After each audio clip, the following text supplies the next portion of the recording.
Okay, good morning. So, today tuturo ko sa inyo kung paano yung madaling technique kung paano mag-convert from one unit to another. So, makikita nyo ngayon is yung table of metric conversion. Yan. Yung scale, metric scale. So, we can see, nag-start tayo dito sa 10 raised to 0, which is the baseline. Okay?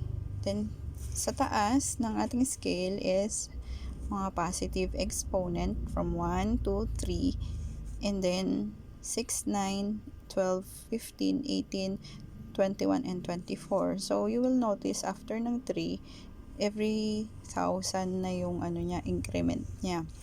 While here sa baba, ganun din. So, negative 1, negative 2, negative 3, and then 6, 9, 12, 15, 18, 21, 24. So, 1,000 yung may TH. Yun na yung increment naman niya. Decrement.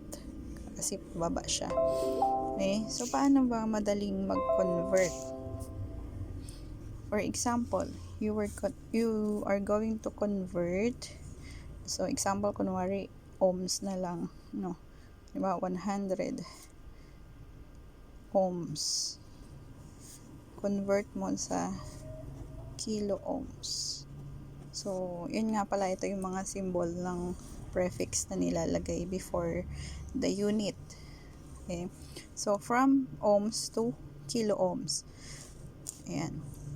So, dito, kung magre-refer tayo sa sa chart, sa scale, sino ang mas malaki na unit? Yung ohms or yung kilo ohms? So, titingnan natin, ito yung ohms, nasa baseline siya, 10 raised to 0. So, yung kilo is, dito, sa taas niya, 10 raised to 3. So, of course, sulat nga natin. So, ang unit nito, ang scientific notation ng ohms ay 10 raised to 0 lang. Yung kilo ohms is 10 raised to 3.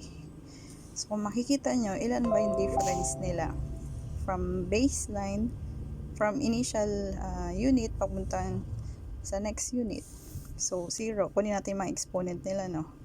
0 minus 3 is what? Negative 3. So, kapag sa Cartesian plane natin, ang negative natin sa x-axis is going to the left. So, sulat ulit natin yung 100, yung ating ito, 100. Tapos, ang difference niya is negative 3. So, nasan ba ang tawag dito, ang decimal point ng 100? Diba nandito?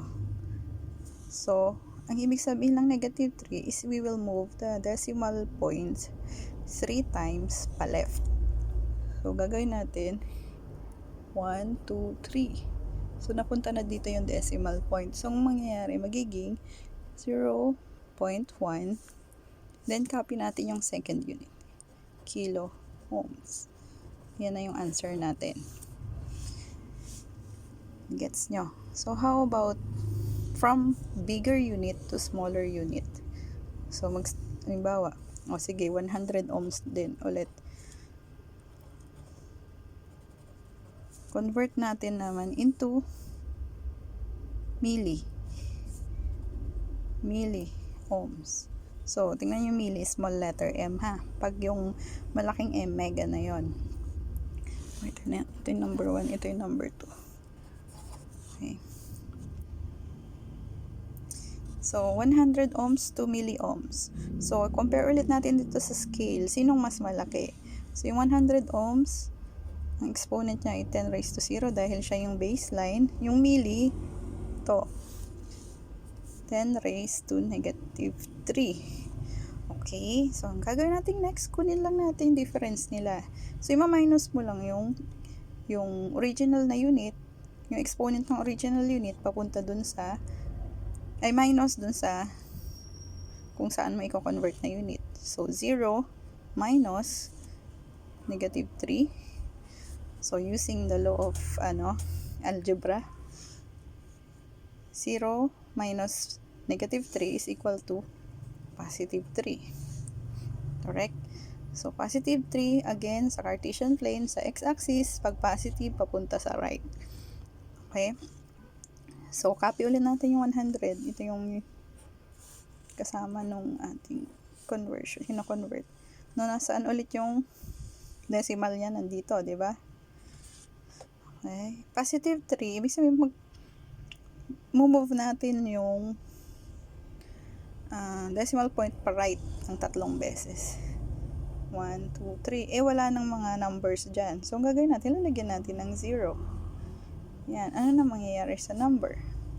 Sa unit natin, 100, madadagdagan siya ngayon ng 3 0.